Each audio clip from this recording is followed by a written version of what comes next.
Party పెడతానంటేనే వద్దన్నారు జగన్మోహన్ రెడ్డి. ఆంధ్రలో వస్తానంటే ఇంక వద్దంటే వాళ్ళు మీకు ఆశ్చర్యమే ఉంది. సో కుటుంబంలో మన మధ్య పలానా సమస్యలు వచ్చాయి వాటి పరిష్కరించుకుందాం, లేదా కడప నుంచి నువ్వే పోటీ చేద్దు కానీ, అలాగే రాజ్యసభకు పంపిస్తాను, ఇలాంటి ప్రతిపాదనలు అనేకం పంపించవచ్చు. ఇంకా ఆర్థికంగా ఏమైనా ఉంటే మనం తర్వాత చూసుకోవచ్చు, కానీ మన పట్టు తగ్గితే మనకు తర్వాత కుదరదు అని ఒక కుటుంబ పరంగా పంపించవచ్చు. ఉమ్మడిగా ఉండేవాళ్ళు కూడా చాలామంది ఉంటారు కాబట్టి. కానీ ఆమె నాట్ ఈల్డింగ్, మనం అది గుర్తుపెట్టుకోవాలి. షర్మిల ఈ 4 ఏళ్లలో కూడా ఎప్పుడు ఈల్డ్ కాలేదు, ఏ దశలో కూడా. ఇంకా ఈల్డ్ కాబోగా కొన్ని సందర్భాల్లో ఆమె రివర్స్కు తిరగొడుతూ కూడా మాట్లాడారు. మీరేం చేశారు, లేకపోతే మీరు నా వల్ల ఉపయోగం ఏంటి. నిన్న ఆమె సుబ్బారెడ్డిని కూడా అదే అడిగారని చెప్తున్నారు. నేను రోడ్డు మీద ఉన్నప్పుడు, లేదా అప్పుడంతా మీరు ఏం తోడ్పడ్డారు, నా పోరాటంలో మీరు ఏమొచ్చి, ఇప్పుడైనా ఆమె అదే అడుగుతారు. జగన్ కోరుకోవడంలో ఆశ్చర్యమేం లేదు, తీసుకురారు అదే నిజమైతే. ఇప్పుడు కనుక నిజంగా 4వ తారీఖుని ముహూర్తం పెట్టారు, ఇక విలీనం చేస్తారు, లేదా ఏఐసీసీనా ఏపీసీసీనా ఒక్కటి తేలాలి తప్ప మిగిలిన కూడా జరిగాయి ఆమెకు. అవును, అవి మానేస్తానన్నారు, బలపరుస్తానన్నారు, మళ్ళీ పోటీ చేస్తానన్నారు, మళ్ళీ తగ్గారు. కాబట్టి మళ్ళీ ఇంకోసారి ఇవే చేస్తే కదా ఆమె మీద ఆమె విశ్వసనీయత సన్నగిలి. ఓకే, చంద్రబాబు నాయుడు గారి పవన్ గారికి అయితే ఇది మంచిదే. ఈ సందర్భం వాళ్ళు వెల్కమ్ చేస్తారు ఖచ్చితంగా. తర్వాత ఎలాగున్నా తప్పకుండా కదండి. ఇంకొక వాళ్ళ సొంత చెల్లెలే విమర్శిస్తుంది, వాళ్ళ ఇదే అమ్మగారే దూరంగా ఉన్నారు, ఇట్లాంటివన్నీ వాళ్ళు అంటారు కదా గ్యారంటీగా. కానీ ఒకటి ఆమెకు హైప్ ఎక్కువ అవుతుంది అనేది ఒకటి, రెండవది ఆమె ఎలాంటి స్ట్రైట్ ఫార్వర్డ్ స్టాండ్ తీసుకుంటారు అనేది రెండవది, కాంగ్రెస్ పార్టీ లైన్ ఎలా ఉంటే ఇవన్నిటిని బట్టి అది నిర్ణయం అవుతుంది. చంద్రబాబు ఓకే, చంద్రబాబు పవన్ కళ్యాణ్ ఎందుకు కాదంటారు. వాస్తవంగా ఈ వార్తలన్నీ తెలుగుదేశాన్ని బలపరిచే సోకాళ్ళు మీడియా నుంచే వస్తున్నాయని కూడా మనం గుర్తుపెట్టుకోవాలి. వాళ్ళు కూడా ఈరోజు చెప్తున్నారు. కొంతమంది తెలుగుదేశంలో ఒక సెక్షన్ మటుకు దీన్ని పూర్తిగా నమ్మకూడదు, ఈ పరిణామాన్ని, ఇదంతా కూడా కావాలని వ్యూహాత్మకంగా చేస్తున్నారు. ఉదాహరణకు అక్కడి నుంచి బయటకు వచ్చే ఎమ్మెల్సీలు జనసేనలోకి వెళ్లకుండా వైసీపీ షర్మిల దగ్గరికి వెళ్తారు. అప్పుడు వాళ్ళకి మనకు రావాల్సిన బలం మనకు రాదు కదా.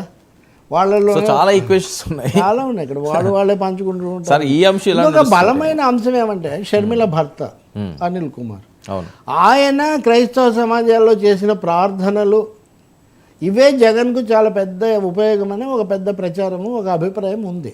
ఇప్పుడు ఆయన ఇమీడియట్గా షిఫ్ట్ అయిపోతాడు, ఇది కూడా ఆయన అనుకున్న ఓటర్లను ప్రభావితం చేస్తుందని ఒక వాదన. బట్ మోస్ట్లీ వీళ్ళందరూ ప్రభుత్వాలు, నాయకులు, పాలన, తమకు కలిగే ప్రయోజనాలు, వాటి గురించి వాళ్ళు ఎక్కువ ఆలోచించే అవకాశం ఎక్కువగా ఉంటుంది. అంతేగాని ప్రార్థనలే రాజకీయాలు అన్నట్టే ఉండే అవకాశం కూడా ఉంది. సార్, ఈ అంశాలు ఎలా నడుస్తుంటే మళ్ళీ వంగవీటి రాధా గారు వైఎస్ఆర్సీపీలోకి ఆల్మోస్ట్ అయిపోయిందని ఆయన ఏంటి ఈ నిర్ణయం తీసుకోవడం? అది ఎక్స్పెక్టెడ్ కదా, మనం అనుకోండి ఇంతకుముందు కూడా మాట్లాడాం కదా. అంటే ఆయన లోకేష్ యాత్రకు కూడా అటెండ్ అయిన తర్వాత ఎందుకు మారుతున్నారు అనేది ఒక ప్రశ్న. చంద్రబాబు అరెస్టు ఇట్లాంటివి ఇన్ని జరుగుతున్నా ఆయన ఎప్పుడూ ఏం మాట్లాడలేదు. వాటిని దాదాపు ఆయన వ్యూహాత్మక మౌనం పాటిస్తున్నారు. కొడాలి నానితో కలిసి కనపడము, లేదా వంశీతో కనపడడం, ఇటువంటివి కూడా మనం చూసాం. అందువల్ల ఇప్పుడు కాపులకు ఏకైక నాయకుడుగా పవన్ కళ్యాణ్ను ప్రొజెక్ట్ చేస్తుంటే, అక్కడ ఇంకా కొంతమంది వస్తుంటే దాని గురించి కూడా వాళ్ళు ఆలోచించవచ్చు కదా. తమ ఫాలోయింగ్ తాము అట్టి పెట్టుకోవడానికి, పైగా విజయవాడలో ఉన్న బలాబలాలు ఎవరు ఎటు నిలబడతారని ఇవన్నీ కూడా ఇవి వ్యక్తిగత నిర్ణయాలండి. ఇంక అంతకంటే వాటికి ఏమీ ఎప్పుడు ఏమి చేస్తారు, ఎవరికి ఎవరు ఏమి ఆఫర్లు ఇచ్చారు, లేదా వీళ్ళ అవతల వాళ్ళకి ఏమి ఆఫర్లు ఇచ్చారు మనకు తెలియదు. కానీ సీరియస్ పాసిబిలిటీ ఉంది. దాదాపు మనం నిన్న చర్చించినప్పటికీ ఇది సిద్ధంగా ఉంది, అది జరిగే అవకాశం చాలా ఉంది. సార్, దీని ఎఫెక్ట్ ఎలా ఉండే ఛాన్స్ ఉంటుంది? టీడీపీ అంటే ఎలా ఉంటాయంటే equations Varma Vijayawada east west central ఉన్నాయనుకోండి. తెలుగుదేశం నుంచి ఎవరు ట్రై చేస్తున్నారు, జనసేనకు ఒక సీట్ ఇస్తారా, జనసేనకు ఒక సీట్ ఇచ్చాక మనకు 2వ సీట్ ఇస్తారా, 2వ సీట్ ఇస్తే ఇక్కడ అవతల అభ్యర్థి ఎవరు ఉంటారు. సో పర్సనల్ ఛాయిసెస్ కూడా లెక్కేసుకుంటారు మనుషులు. సో అది ఒకటి నడుస్తుంది అక్కడ. క్యాస్ట్ కాంబినేషన్స్ ఎలా ఉంటాయి ఇప్పుడు. అంతేందుకండి, కేసినేని నాని నిన్న ఆయన చేసినటువంటి వ్యాఖ్యలని కూడా మోర్ ఆన్ తెలుగుదేశం. ఇప్పుడు మనం ఇవన్నీ చర్చిస్తుంటే కేసినేని నాని నేను అవినీతిని పెంచడానికి రాలేదు, ఎవరినైనా స్పేర్ చేసేది లేదు, ఈ వ్యాఖ్యలన్నీ అంతకుముందు బుద్ధ వెంకన్న చేసిన వ్యాఖ్యలకే జవాబులాగా ఉన్నాయి అని తెలుగుదేశం ఆ స్థితిలో ఉంది. అప్పుడు అక్కడ ఎవరు పోటీ చేస్తారు? ఈవెన్ రాధా కూడా ఒక లెక్కకు ఒక కంక్లూషన్కి రావడానికి ఇవన్నీ డిలే చేస్తూ ఉంటాయి. మల్లాది విష్ణు మళ్ళీ టికెట్ ఇస్తారా, మారుస్తారా? జనసేనకు ఒకటి గ్యారంటీగా ఇవ్వాలని పట్టుబడుతున్నారు. దాదాపు ఒకటి ఖాయమైందని అంటున్నారు. ఒక అభ్యర్థి కూడా అక్కడ వాళ్ళకు ఉన్నాడు. సో ఇవన్నీ వచ్చినప్పుడు personal equations, caste polarisation, political what do say అనుకూలత, ప్రతికూలత. అంటే ఇక్కడ రెండు అంశాలు సార్. ఒకటి, బట్ వంగవీటి రాధ చాలా కాలం కొంత అస్పష్టంగా ఉన్నారు.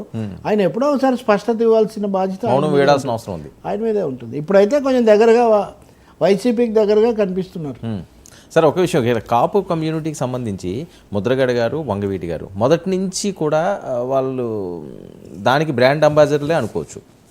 సో ఏ అంశాలు మాట్లాడుకున్నప్పటికీ, సో పవన్ కళ్యాణ్ గారు కూడా అదే సామాజిక వర్గం నుంచి చిరంజీవి గారు, పవన్ కళ్యాణ్ గారు వచ్చిన పవన్ కళ్యాణ్ గారు కొన్ని ప్రసంగాల్లో ఆయన మాట్లాడిన అంశాలు ఒకే కులం అని కాదు, ఒకే మతం అని కాదు, అందరూ నాకు కావాలి, ఒక కాపులో ఒకటే ఓటేస్తే నేను గెలుస్తానని పదే పదే మాట్లాడే పరిస్థితి. కానీ ముద్రగడ గారు అవనియండి, లేకపోతే వంగవీటి గారు అవనియండి, ఆ రకమైన ప్రస్తావన చేయరు. సో బలమైన ఇద్దరు నాయకులు, పెద్ద బ్యాంక్ రోడ్ను ఉన్న ఇద్దరు నాయకులు వైఎస్ఆర్సీపీకి ఆ కమ్యూనిటీ నుంచి వెళ్ళినప్పుడు అది పవన్ కళ్యాణ్కి ఏమైనా ఎఫెక్ట్ పడే అవకాశం ఉంటుందా, జనసేనకి? తప్పకుండా ఉంటుంది కదా. అది ఏకఖండంగా ఏకమొత్తంగా అందరూ అటే వెళ్ళి సింగిల్ రోడ్ లాగా ఉండదు ఇంకా. అది డబుల్ రోడ్ లాగా